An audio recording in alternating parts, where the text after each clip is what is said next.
2020년 9월 2일 수요일 지혜로운 큐티생활 시작하도록 하겠습니다. 오늘 말씀은 고린도 후서 1장 12절에서 22절 말씀이고요. 고등부 운동원들은 보내드린 이미지 함께 참고하시면서 말씀 나누면 좋겠습니다. 우리의 자랑은 이것입니다. 이에 대해서는 우리의 양심이 증언합니다. 우리는 하나님께로부터 오는 정직함과 성실함으로 세상의 지혜가 아니라 하나님의 은혜를 따라 세상에서 처신하였습니다. 특히 여러분을 대할 때는 더욱 그러했습니다. 우리는 여러분이 읽고 이해할 수 없는 것은 쓰지 않았습니다. 여러분이 우리를 부분적으로밖에는 이해할 수 없었으나 장차 우리 주 예수님의 날에 우리가 여러분을 자랑스러워하는 것처럼 여러분도 우리를 자랑스럽게 여길 수 있다는 것을 완전히 알게 되기를 소망합니다. 나에게 이러한 확신이 있었기에 처음에 여러분을 방문할 계획을 세웠던 것입니다. 그러면 여러분은 은혜를 2배로 받게 될 것입니다. 나는 마케도니아로 가는 길에 여러분을 방문하고 마케도니아에서 다시 돌아오는 길에 여러분에게 들러 여러분의 도움을 받아 유대로 갈 생각이었습니다.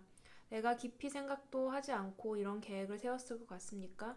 인간적인 동기로 계획을 세워 마음으로는 아니오라고 생각하면서 말로는 예, 그렇습니다 라고 할 것 같습니까? 하나님께서 신실하신 것처럼 우리는 여러분에게 예라는 말과 아니오라는 말을 동시에 하지 않았습니다. 실로아노와 디모데가 내가 여러분에게 전했던 하나님의 아들 예수 그리스도는 예라고 하면서 동시에 아니오가 되시는 분이 아니셨습니다. 그분에게는 항상 예만 있었습니다. 하나님의 모든 약속이 그리스도 안에서 예가 되었습니다.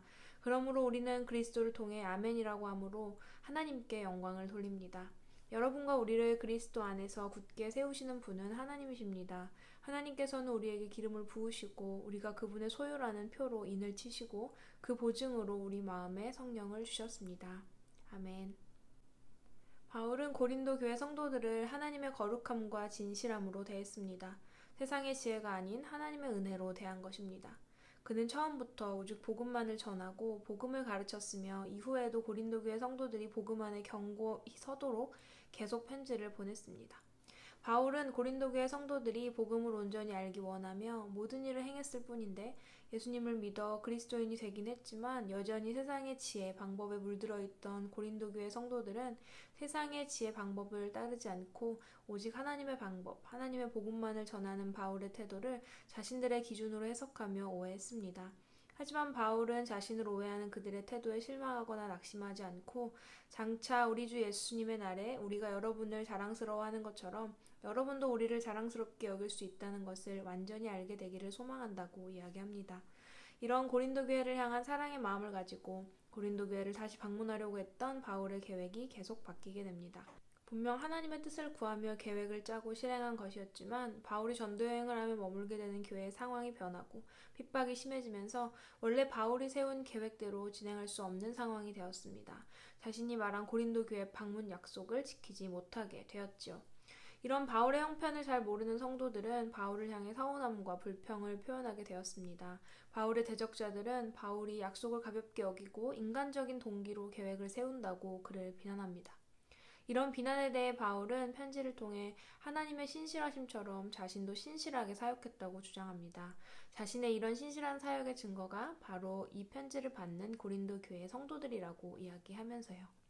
비록 자신이 세운 계획과는 다르게 변경되고 막히는 상황들로 고린도 교회 성도들과의 약속을 지키지 못한 것은 사실이지만 이 모든 과정 가운데 자신은 계속해서 신실한 하나님의 복음을 전했고 그에 맞는 신실함으로 사역하며 하나님께 영광이 되었다고 이야기합니다. 요즘 들어 점점 그리스도인의 신실함이 의심받고 있습니다. 참으로 부끄럽고 안타까운 일입니다. 누구보다 신실하게 복음을 전하며 사역했던 바울도 자신의 신실함을 의심받았습니다. 우리의 삶이 신실하지 않다면 하나님의 은혜가 아닌 세상의 지혜를 따르는 삶이 된다면 신실하신 하나님을 의심받게 되고 우리는 하나님께 영광 돌리지 못하게 됩니다. 우리는 신실하신 하나님을 믿는 그리스도인으로서 늘 나의 삶에서 하나님을 기억하고 그분의 말씀, 그분의 뜻을 쫓아 신실하게 살기 위해 애써야 합니다. 하지만 혹시 오늘 바울처럼 믿음 안에서 최선을 다해 신실하게 살아가는데도 오해받을 때가 있지는 않나요?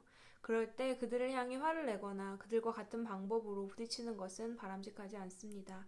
바울처럼 아직 세상의 지혜와 기준에 물들어 있어서 나를 오해하는 그들을 진심으로 이해하고 그들을 위해 더욱 기도하며 그들이 하나님의 방법과 뜻을 온전히 알게 되는 그 날을 소망해보면 어떨까요?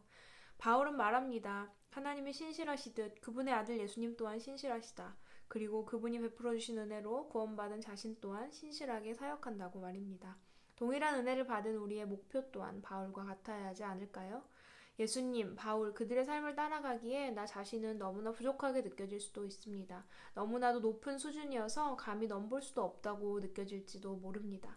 하지만 바울의 모든 어려움을, 고난을 넉넉하게 이겨내게 하신 성령님이 오늘 우리와도 함께 하심을 기억하며 우리 고등부 운동원들의 삶이 신실하신 하나님을 닮은 신실한 삶이 되기를, 모든 것을 넉넉히 이기고도 남을 하나님의 은혜가 넘치는 삶이 되기를 소망해 봅니다. 지혜로운 큐티 생활 60번째 시간이었습니다.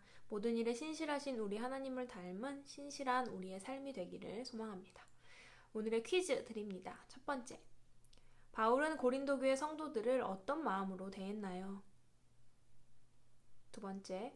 그리스도인이 되었음에도 세상의 지혜에 물들어 있는 고린도 교회 성도들이 바울을 오해했을 때 바울은 어떤 마음으로 그들을 대했나요?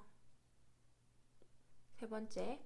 그리스도인, 교회의 신실함에 의심받고 있는 이때에 나는 어떤 모습으로 하나님의 신실함을 닮아가겠나요?